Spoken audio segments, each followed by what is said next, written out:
ಈಗಾಗಲೇ ಮಾಧ್ಯಮದ ಮಿತ್ರರಿಗೆ ತಿಳಿಸಿರುವ ಹಾಗೆ ನಾನು, ನಮ್ಮ ವಿರೋಧ ಪಕ್ಷದ ನಾಯಕರುಗಳು, ನಮ್ಮ ಶಾಸಕ ಮಿತ್ರರು ಒಂದು ತಂಡ ಮದ್ದೂರಿಗೆ ಇವತ್ತು ಭೇಟಿಯನ್ನು ನೀಡ್ತಾ ಇದ್ದೇವೆ. ಅಲ್ಲಿಯ ಪರಿಸ್ಥಿತಿಯ ಬಗ್ಗೆ ಒಂದು ಸತ್ಯಾಸತ್ಯತೆ ಬಗ್ಗೆ ತಿಳ್ಕೊಳ್ತಕ್ಕಂಥ ಪ್ರಯತ್ನವನ್ನು ಕೂಡ ಮಾಡ್ತೇವೆ. ಅಲ್ಲಿ ನಮ್ಮ ಹಿಂದೂ ಕಾರ್ಯಕರ್ತರಿಗೆ, ಹಿಂದೂ ಸಂಘಟನೆಗಳಿಗೆ ಒಂದು ಧೈರ್ಯ ಹೇಳುವಂತ ಕೆಲಸವನ್ನು ಕೂಡ ನಾವು ಮಾಡ್ತೇವೆ. ಇದು ಅನಿವಾರ್ಯ ಪರಿಸ್ಥಿತಿ ಸೃಷ್ಟಿಯಾಗಿದೆ. ರಾಜ್ಯದಲ್ಲಿ ಇವತ್ತು ಅಶಾಂತಿ ಕದಡುವಂತಹ, ಶಾಂತಿಯನ್ನು ಕದಡುವಂತಹ ಪರಿಸ್ಥಿತಿ ನಿರ್ಮಾಣ ಆಗಿದೆ ಅಂತ ಹೇಳಿದ್ರೆ ಇದಕ್ಕೆ ಸಂಪೂರ್ಣ ಹೊಣೆಯನ್ನ ರಾಜ್ಯ ಸರ್ಕಾರವೇ ಹೊರಬೇಕಾಗುತ್ತೆ.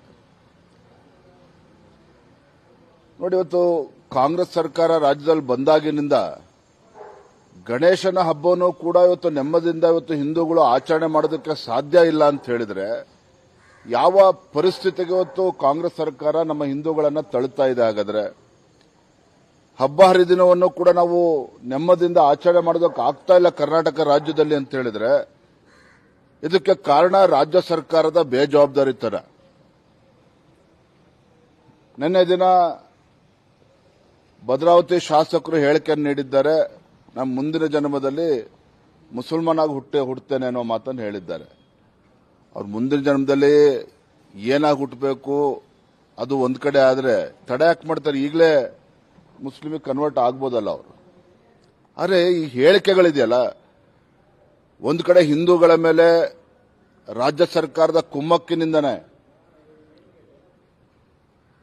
ಹಿಂದೂಗಳ ಮೇಲೆ ಇವತ್ತು ಕಲ್ತೂರುವಂಥದ್ದು, ಹಿಂದೂಗಳ ಮೇಲೆ, ಹಿಂದೂ ಕಾರ್ಯಕರ್ತರ ಮೇಲೆ ಇವತ್ತು ಅಟ್ಟಹಾಸ ಮೆರೆತಕ್ಕಂಥ ದುಷ್ಟಶಕ್ತಿಗಳು ಇವತ್ತೇನು ಕೆಲಸ ಮಾಡ್ತಾ ಇದೆ. ಇವೆಲ್ಲವಕ್ಕೂ ಸಹ ಒಂದು ಪೂರಕವಾಗಿರ್ತಕ್ಕಂಥ ವಾತಾವರಣ ರಾಜ್ಯ ಸರ್ಕಾರವೇ ಇವತ್ತು ನಿರ್ಮಾಣ ಮಾಡ್ತಾ ಇದೆ.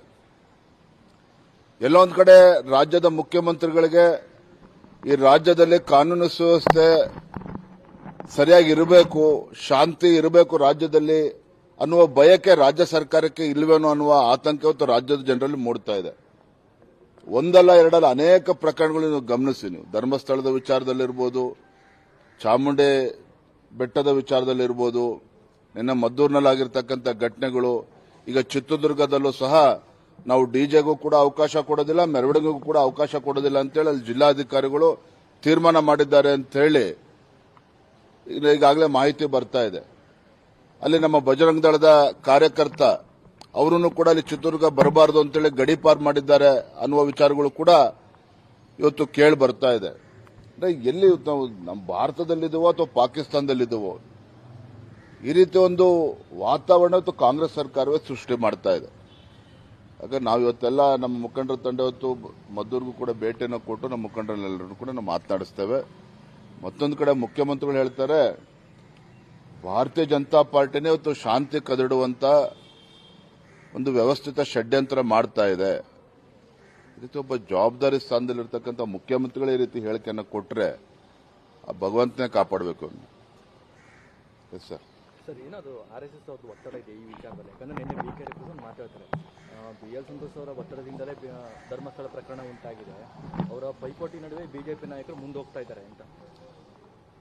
BK ಹರಿಪ್ರಸಾದ್ ಆಗಲಿ ಕಾಂಗ್ರೆಸ್ ಪಕ್ಷದ ಯಾವುದೇ ಮುಖಂಡರು ಅನಾವಶ್ಯಕವಾಗಿ ಸಂಘ ಪರಿವಾರದ ಹಿರಿಯರ ಹೆಸರನ್ನ, ಸಂತೋಷ್ ಅವರ ಈ ತರ ಹೆಸರನ್ನ ತೆಗೆದುಕೊಳ್ಳೋದು ನಿಲ್ಲಿಸಬೇಕು.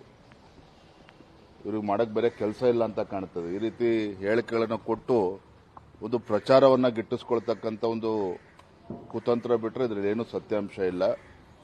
ಭಾರತೀಯ ಜನತಾ ಪಾರ್ಟಿ ಯಾವತ್ತೂ ಕೂಡ ಹಿಂದುತ್ವದ ಪರವಾಗಿ ನಿಂತಿರ್ತಕ್ಕಂಥ ಒಂದು ರಾಜಕೀಯ ಪಕ್ಷ.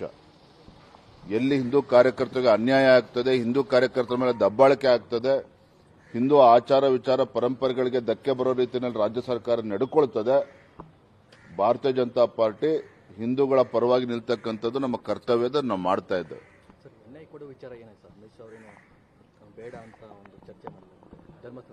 ಆ ವಿಚಾರ ಧರ್ಮಸ್ಥಳದ ವಿಚಾರ ಚರ್ಚೆ ಮಾಡಿದ್ದೇವೆ. ಅದನ್ನ NIA ಮತ್ತೊಂದು ಯಾವ ಸಂಗತಿಗಳು ನಾವು ಚರ್ಚೆ ಮಾಡಿಲ್ಲ. ಇವೆಲ್ಲ ಊಹಾಪೋಹಗಳು. ನಾವು ಹೋದಂತ ಸಭೆ ಬಹಳ ಯಶಸ್ವಿಯಾಗಿದೆ. ನಾವೇನು ರಾಜ್ಯ ನಾಯಕರ ತಂಡ ಅಮಿತ್ ಶಾ ಅವ್ರನ್ನ ಭೇಟಿ ಮಾಡಿದ್ವಿ, ಸಭೆ ಬಹಳ ಯಶಸ್ವಿಯಾಗಿದೆ. Thank you. ಮದ್ದೂರಿನಲ್ಲಿ ಶಾಸಕರು ನಾಪತ್ತೆಯಾಗಿದ್ದಾರೆ. ಇಂಥ ಘಟನೆಗಳು ಕೂಡ ಶಾಸಕರಲ್ಲಿ ಕ್ಷೇತ್ರದಲ್ಲಿ ಇಲ್ಲ.